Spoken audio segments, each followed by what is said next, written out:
Hello, Phantom fans. My name is Sam Olmstead. His name is Justin Irwin. This is the Dump and Chase podcast. The Phantoms on Friday picked up points for the fifth straight game, but saw that streak snapped on Saturday.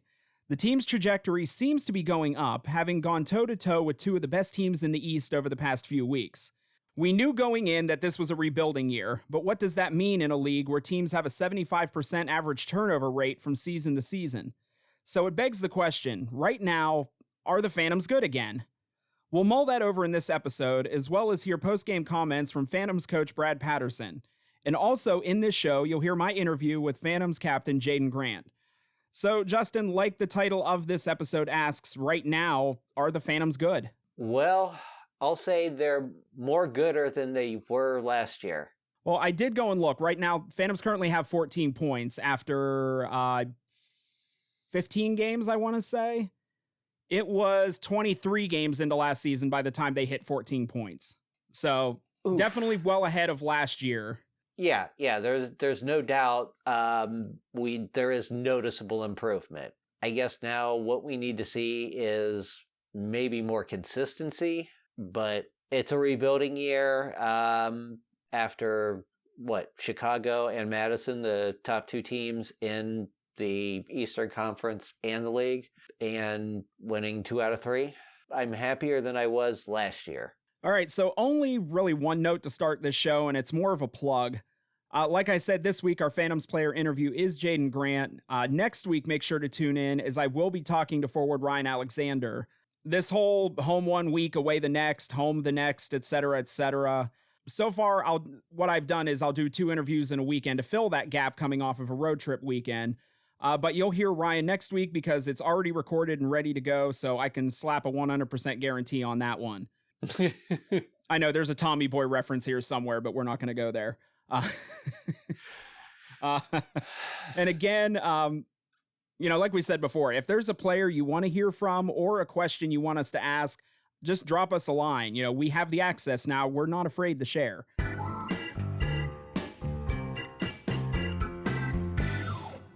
So this weekend was a fun one. Just about every emotion and scenario a fan can go through watching a game, we had all of them. Oh, yeah, it was kind of a roller coaster of emotions there. But another thing this season, we are definitely doing a lot better at the Covelli Center. So, it was a lot of fun. Win or lose. So the Phantoms had 2 games this weekend with the Madison Capitals. The game on Friday was a 6-4 win. The theme of this game was that no 2-goal lead is ever safe, and that was proven a handful of times in this game.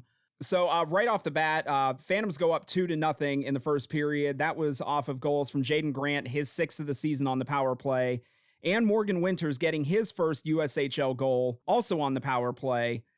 Phantoms go up 2-0. Madison comes back and scores 2-1, and then Chris Hedden picks up his first USHL goal. Phantoms are up 3-1. Madison comes back, it's 3-2. And then Kyle Bettens goes on a little bit of a tear, picking up his 4th goal of the season. Youngstown is up 4-2. Madison ends up coming back and tying it on 2 goals by Quinn something. I can't remember his name. Finley, there we go. So 2 goals by Quinn Finley from Madison, ties the game up at 4. The game was tied. That only lasted 31 seconds. Kyle Bettens picked up his 2nd of the game, his 5th of the season, to put the Phantoms back up by 1. And then Bettens picked up his 6th of the season, completing the hat trick with an empty net goal. So talking about hat tricks, I have to bring up old Lead Legs Irwin over here. Justin is typically one of those people that if there is a hat trick, he wants to throw his hat on the ice. Unfortunately, all of his weight is in his legs, to where if you chopped his legs off, his torso would just float away. It takes him forever and a day to get one section over because we have the netting. You can't get the hat over the netting, so he has to get one section over. And the last 3 hat tricks at the Covelli Center has not gotten over there in time. And then you just come back with this sad, sad look on your face with the hat still on head. Actually, I mean, for one, that is an amazingly horrific description. Number 2, it's like 4 or 5 sections over to get around the netting to where you could get access to the empty boards.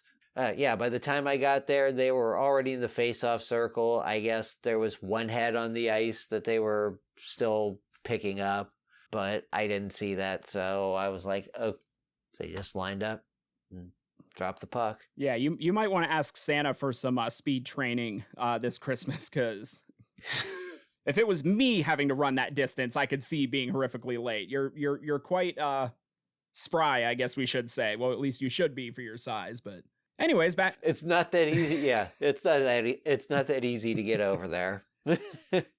Trust me, I've got the route planned, and it still fails more often than not. Anyways, back to the game. So yeah, when it's all said and done, like I said, Phantoms win 6-4. Kyle Chevette in this game stopped 28 of 32 shots. The Phantoms were 2 for 3 on the power play and 3 for 5 on the penalty kill. The shots ended up skewing towards Madison, 32-30. All in all, this was a good win, other than being tied for 31 seconds. Phantoms maintained the lead throughout this game. For the most part, was able to hold Madison at bay. So I definitely think getting that monkey off their back from a few weeks earlier, getting outscored 12-1 over the course of the weekend, I imagine it had to feel good for them to just kind of get that monkey off their back. Yeah, I mean, obviously Madison, a tough team. They were trying to fight back. I thought most of the game we did a really great job just kind of keeping the shots outside, low quality, sharp angle shots, stuff not likely to get past Chevette. He gave up 4, which, is more than he has in the past weeks. But I thought that, he still looked pretty good. Yeah, overall, the first period of this game, there was a lot of similarities to the Chicago game from Halloween, to where Madison was able to get their zone entries. They were able to get, time on offense in their zone. And like I said, comparing to that Chicago game, Youngstown was not letting them get comfortable. They were all over them. They were in the passing lanes. Nothing was crisp and nothing was clean about what Madison was doing in the offensive zone in that first period. And Youngstown just essentially smothered them. Yeah, defensive gap was excellent. Not too tight, but still defense was able to close in pretty quick. Not perfect, but when you're playing the best team, second best team in the East, obviously we did great. So moving on to the game on Saturday, a little different result. The Phantoms lost this game 5-3. Yes, this was Muskegon goes up early, 1-0 in the first period, and then the referees decided to get involved. This became an issue throughout the entire game.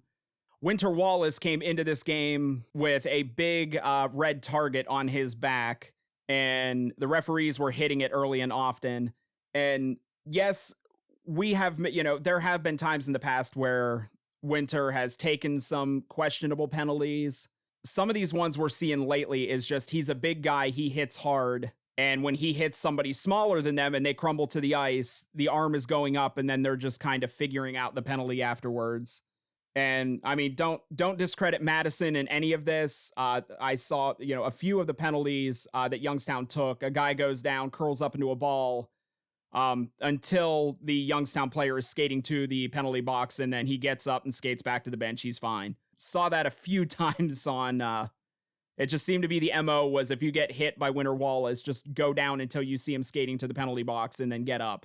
I mean, am I wrong in any of this? No. And if you ask me, it's even worse than that. If you look at maybe things like certain delay of game calls or not calls, I don't know. It just didn't seem to be very consistent, logical. I guess Bartoskevich got called for dislodging the net intentionally, as far as that was what we were able to determine. And then clearly, I think the Madison goaltender did something similar twice in a row, and nothing was called. I don't see what the difference was, and they called Bardo on the first one and Lacozy on none of two. Yeah, we'll go through the numbers in this game, and then there's a couple more points that we'll be talking about here. So yeah, by the time we get to the end of the second period, Youngstown, I would say, is pretty demoralized, pretty frustrated. They're down 3-0, come back in the third period, and within a matter of about 6 minutes, 30 seconds, I want to say, Phantoms came back to tie the game up at 3. That was Kenta Isagai, his second of the season. Adam Ingram picked up his 8th of the season, and Justin Varner his 4th. They were able to hold the score at 3-3. They kept pushing, and then just a matter of a couple bad turnovers, a little bit of sloppy play, and Madison ends up picking up 2 more goals. So yeah, they win 5-3. Owen Bartoszewicz, who we haven't seen in a little while, got the start in this game. He stopped 34 of 39 shots. Youngstown was 0 for 2 on the power play and 3 for 4 on the penalty kill. The shots again go to Madison, 39-33 for the game. But yeah, the second period was kind of the main story of this game. We saw the ghost of Anthony Narine come back into the Covelli Center.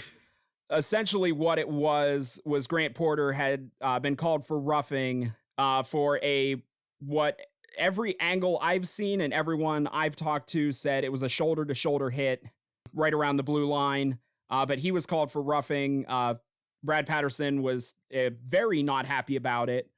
Apparently had some choice words for the referees, potentially some of the 4-letter variety.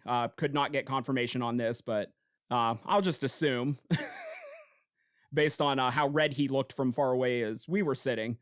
So Brad Patterson was ejected from the game.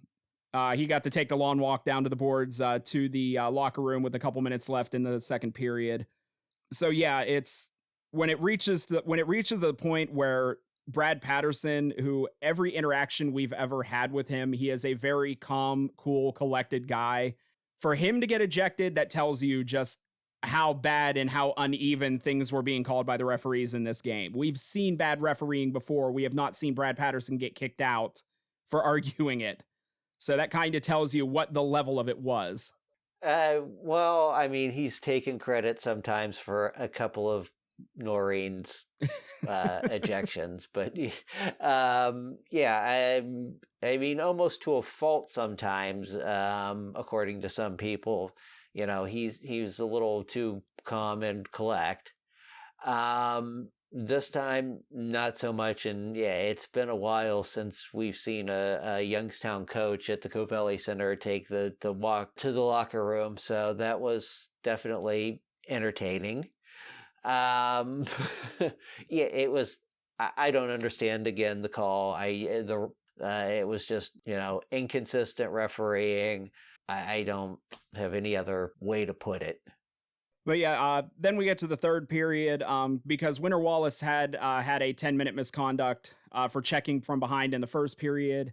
In the third period, right after the Phantoms had tied the game up at 3, apparently words were exchanged while the Phantom celebration line was heading to the bench.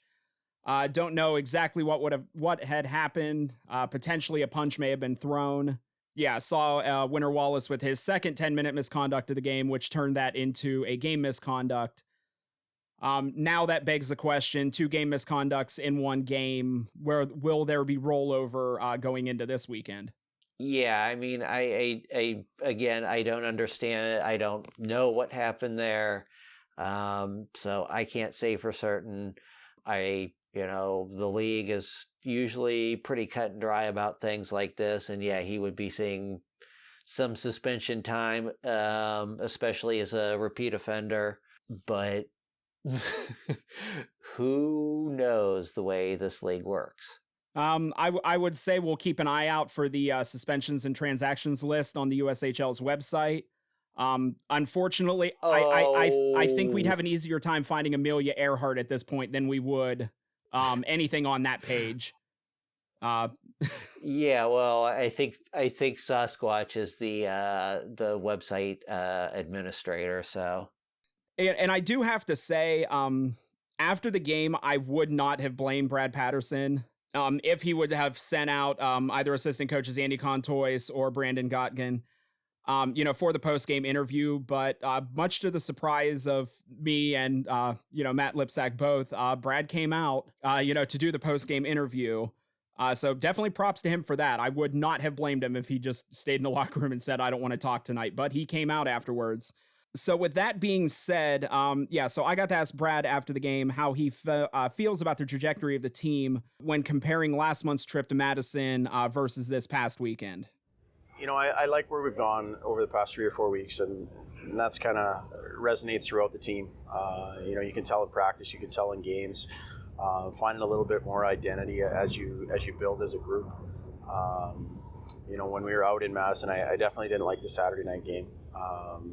The Friday night, you can look at the scoreboard, but we actually, I thought we played well for good chunks of that game. And last night I felt like we had the better of the play. Not by any means 60 minutes. That's a terrific club over there. You're never going to have that. But into tonight, I didn't feel we were as good, but still had plenty of opportunities to win that game. So that's something that the guys will take. For us, I think we need to refine a few areas and make sure that we're capitalizing on the grade A chances that we do get. Okay, and now it is time for my favorite part of the show. Let's get into 4 points. As always, 4 points is where we break down the past weekend down into 4 categories: what we liked, what we didn't like, favorite moment, and weekend MVP. And by virtue of a coin flip, I will be going first. For what I liked from this past weekend, it was the tale of 2 games. One game, it was a matter of holding a league against one of the best offensive teams this year. And then the other game having to come back from said offensive onslaught. So you kind of saw the Phantoms in both scenarios, and other than the last 10 minutes or so of the third period of the game on Saturday, you saw them, be able to rise to the challenge in both. And, like we've talked about before, these are things we haven't seen in a while. We definitely didn't see it last year. So again, this is just another one of those baby steps towards, building back to what we know this team is capable of being. What I liked this weekend, Kyle Betton's hat trick. Yeah, I didn't get to over quick enough to toss my hat, but the way things are going, it's nice to see a guy, really catch on fire for a game and get that third goal. We don't get to see it often enough at the Covelli. A small treat for us there. I just want to set the scene. This is how I see this in my head. You have Justin standing at the top of the steps, the next section over. His hat just so frailly grasped in his hand while a single tear rolls down his cheek. He turns to black and white. You hear the sound of silence playing in the background as he realizes... Actually, it's sepia, but... As he realizes for the third time in a row now, he's just too darn late to get that hat over the glass, which would have doubled the number of hats on the ice after that hat trick. There was one. Honestly, when the referee picked up that one hat, you'd think he would just maybe just chucked it back over the boards. It was just one. It's going into a garbage can, probably. He couldn't have just grabbed it and just chucked it back over the glass. But, I digress. So what I didn't like from this past weekend, and it was like I mentioned before, it just seemed like from the beginning of the game, Winter Wallace had a target on his back on Saturday. It just seemed like a little extra attention was being paid to him, and just, I guess, basically the act of using his weight and putting his weight into somebody was enough to keep sending him to the penalty box time after time. I know from last year there's a little bit of a reputation, and maybe other than just kind of frustration getting the better of him towards the end of the game when he got that second misconduct penalty, I really don't feel like a lot of what was called on him throughout the game was warranted. I would have to agree with you on that. And what I didn't like was everything else with the refereeing for that game. I don't understand some of the calls or non-calls. What's good for the goose is good for the gander. If you're going to call us, call them. This isn't too hard. I think in general, what I've seen this year, the refereeing has been a lot better than maybe previous years, but this was creative at best. I will say that there can be a chippy history with like Team USA, and in those games, sometimes you'll see the case where the referee is trying to set the tone early. I don't think it's really been the case with Madison this year, where these games have been chippy enough that the referees would feel the need to set a tone early, but yet that it seemed that's exactly what they were doing. Yeah, I mean, I have no explanation. I thought Friday night was fine. I don't even really remember what the stats were, but I thought, the calls were fair. They didn't overcall things. They didn't undercall things. That's been my opinion most of the year. I can complain about this and that, and that I do. That's one of my favorite things is to, complain about the refs. But this was something that affected the course of the game dramatically. Okay, so my favorite moment, I have one, and then I kind of have a runner-up that I'll want to briefly mention. But no, my favorite moment was Justin Varner's goal on Saturday. That was the game that tied the game at 3. A little shy of 1,800 people in the Cavelli Center, and the crowd almost blew the roof off the building. And quite frankly, how long has it been since we've heard that loud of a crowd reaction at Cavelli? Yeah, that was a lot of energy was injected into the building that had been quiet for, a good portion of that game. And yeah, I can't remember the last time I heard it just kind of blow up like that. I will mention a runner-up, and I don't know if I was the only one that saw this. I know anyone sitting around this, I was the only one that saw it. On Saturday, when Kenta picked up the first goal of the game for the Phantoms, the first goal they scored in the third period, he had skated over to the glass to celebrate. He had his right arm around somebody in kind of a half hug, big smile on his face, and then you saw Winter Wallace skating towards him and then jump in the air, leaving his skates to jump into Kenta, and Kenta's face changed while Winter was in midair. It went from a smile to more of a, oh no. There goes Tokyo. Yeah, Kenta's up against the glass. He's smiling, he looks up, and here's Winter flying through the air at him. Winter's a big boy to begin with. When he jumps and leaves his skates, oh dear Lord. I mean, yeah, I saw it clear as day. Kenta's face changed while Winter was midair, realizing that was who was about to crash into him. But yeah, that was just a little runner-up for me that I wanted to bring up. And I guess my favorite, Friday night, there's a mad scramble in front of the net, ended up in a goal that was waved off. The reason it was waved off, we suspect, Tyler Catalano laying across the goal line. That kind of dedication to defense, that's one of the reasons why we won that game. I thought I was just, one of those great individual efforts that I don't think got picked up anywhere else but us. And I do have some, we'll call it unofficial follow-up on that. I kind of asked around on Saturday as far as why that goal was waved off. Basically, the reasoning that was given, it was the referee's intent to blow the whistle. Even though he blew the whistle after the puck crossed the goal line into the back of the net, there was intent to blow the whistle. And then something else involving the referee losing sight of the puck, but having to be at a certain angle to verify that, something to that effect, just that there's a certain angle they have to be at to be able to blow the whistle because they lost sight of the puck. Yeah. But I guess there was intent to blow the whistle. And even though the whistle was blown after the puck went in, that's why the goal was waved off. And just, it was a very confusing thing for all of us, but it was a very quick explanation to a couple of Madison players and a fairly quick explanation to the bench as to why the goal was waved off, and play moved on not very long afterwards. Yeah. Whatever they were told, I guess that was it. But yeah, for the fans not having like an official explanation, it was kind of confusing. Yeah, and I had some pictures of the event, and the ref was in perfect positioning. So again, Friday night's referees, which, I think he was one of the same referees on Saturday, did a fine job. I mean, you can't fault them for...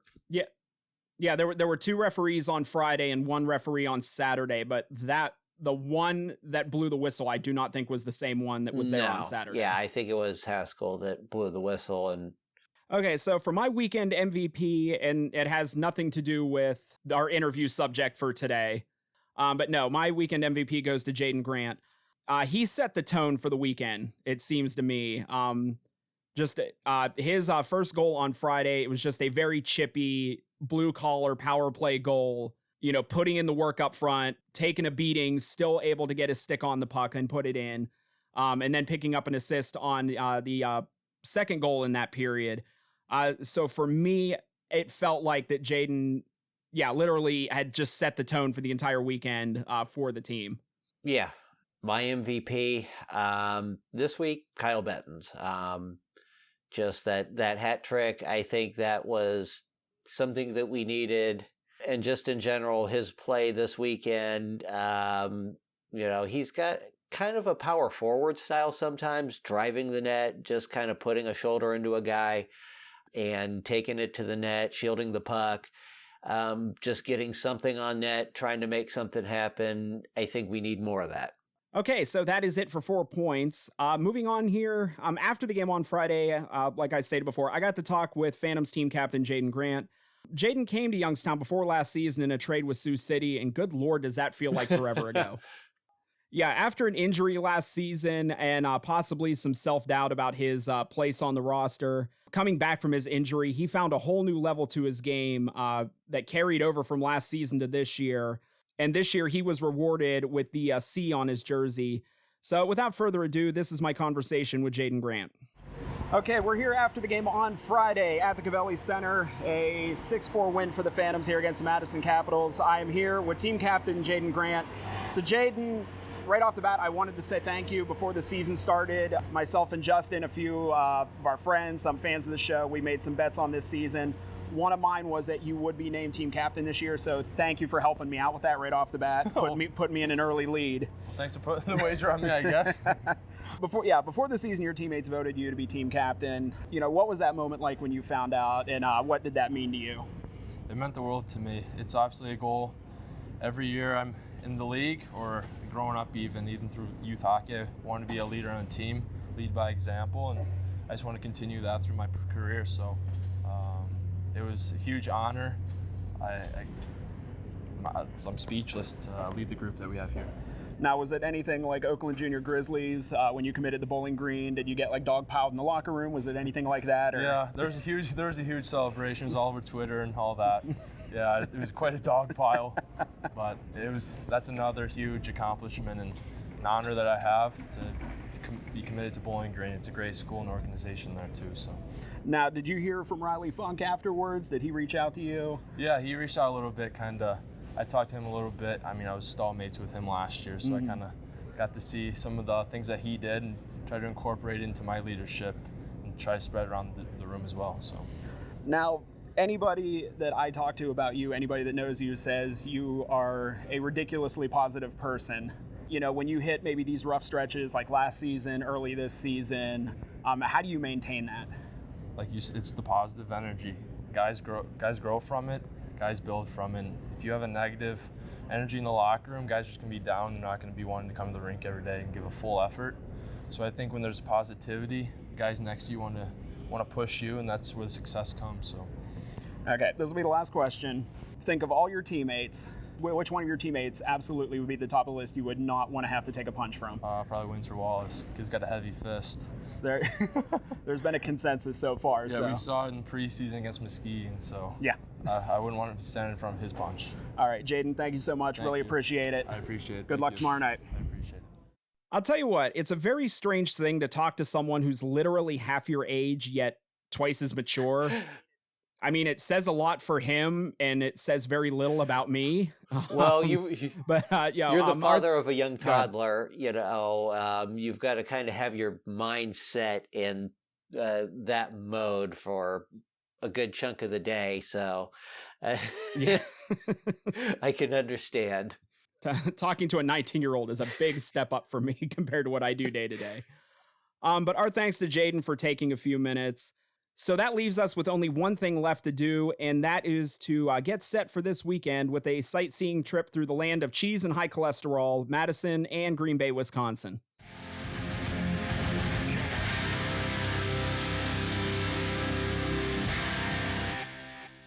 Okay, so for this weekend, the Phantoms are on the road in the state of Wisconsin. maybe taking the scenic route.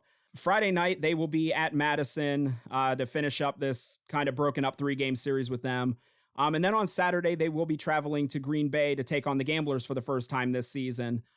So for the game on Friday with Madison, after this past weekend, Madison will be going into this game with a record of 10 wins, 3 losses, and 1 overtime loss. That is good for 21 points and still currently sitting second in the Eastern Conference. Youngstown is coming in with 6 wins, 7 losses, and 2 shootout losses, which is 14 points and tied for 4th, but due to percentage, 5th place in the Eastern Conference. So Madison averaging 4.5 goals a game, 2.9 goals against. Youngstown bumped their goals for up a little bit after this past weekend. They're now averaging 3.1 goals per game and giving up 3.3 goals. Madison on the power play, 24.6. That is good for second place in the East. Their penalty kill is at 83%, dropping down from last week. They're now in 3rd in the East. The Youngstown power play, 23.6%. Their power play is now up to 3rd in the Eastern Conference. And obviously only trailing Madison by 1 percentage point. Penalty kill, getting better, but still a little ways to go. Right now, 72%. That is good for 6th in the East. This game will be on Hockey TV around here locally. That's a start time of 8:05 Eastern. And then Saturday, November 20th, the Phantoms will be in Green Bay.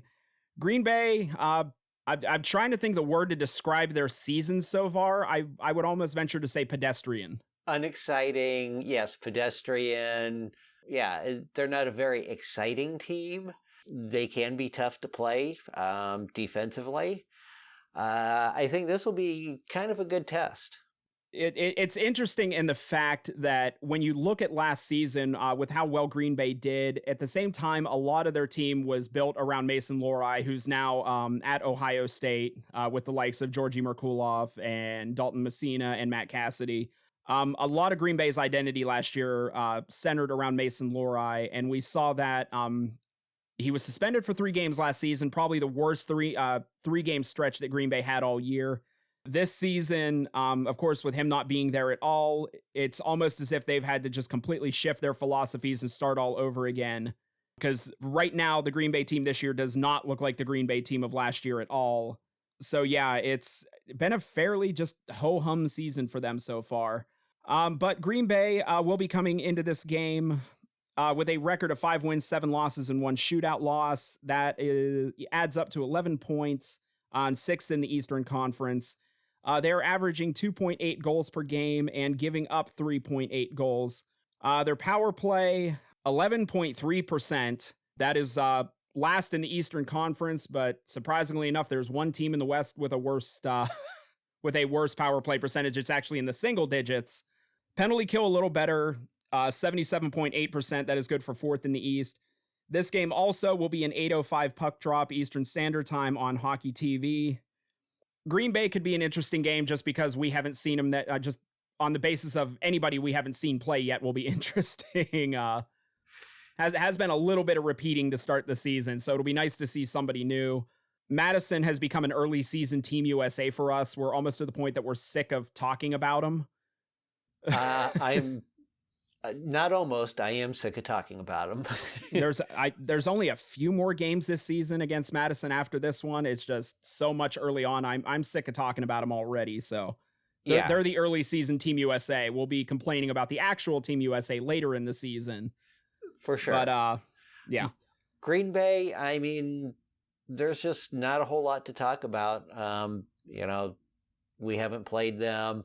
What I've seen of them, Fall Classic and just, here and there on Hockey TV, not exciting, but don't let them lull you into a sleep. They're not exactly bad defensively, despite not having Lohrei. So, we got to kind of mind our P's and Q's and just try to do what we did against Chicago in that first game against Madison and forget about Saturday.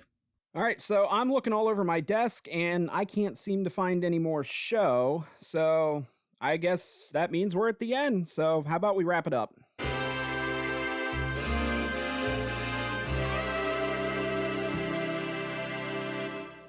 Okay, so make sure to check out next week's show where we'll recap this Wisconsin weekend, the Lipi-Tour World Tour, and look ahead to the next week's only game, which will be a Black Friday tilt with the Chicago Steel. That will be the Phantoms' last home game until January. And once again, I will bring up, make sure to listen next week. You won't want to miss an interview with Phantoms' resident spark plug, Ryan Alexander. As always, the Dump and Chase podcast is brought to you by hockeyfan.com, where we break down these games even further than we do on here, but on there, you only have to read it. You don't have to listen to us drone on about it. We are also syndicated on OhioHockeyDigest.com, the biggest site for all levels of hockey in the state of Ohio. Make sure to subscribe to us on Twitter and Facebook. You can also subscribe to us on YouTube, Apple and Google Podcasts, Spotify, and Amazon Music. And you can find all of these within our Linktree page, which you can find down in the description. And finally, thank you all for listening this week. Now, I can't say too much right now, but there may be some big news on the horizon. And quite honestly, it's because of all of you and the belief that you've had in us and, what we're doing here. So thank you for that. So for Justin Irwin, I'm Sam Olmstead. Insert random cheese joke here. Bye now.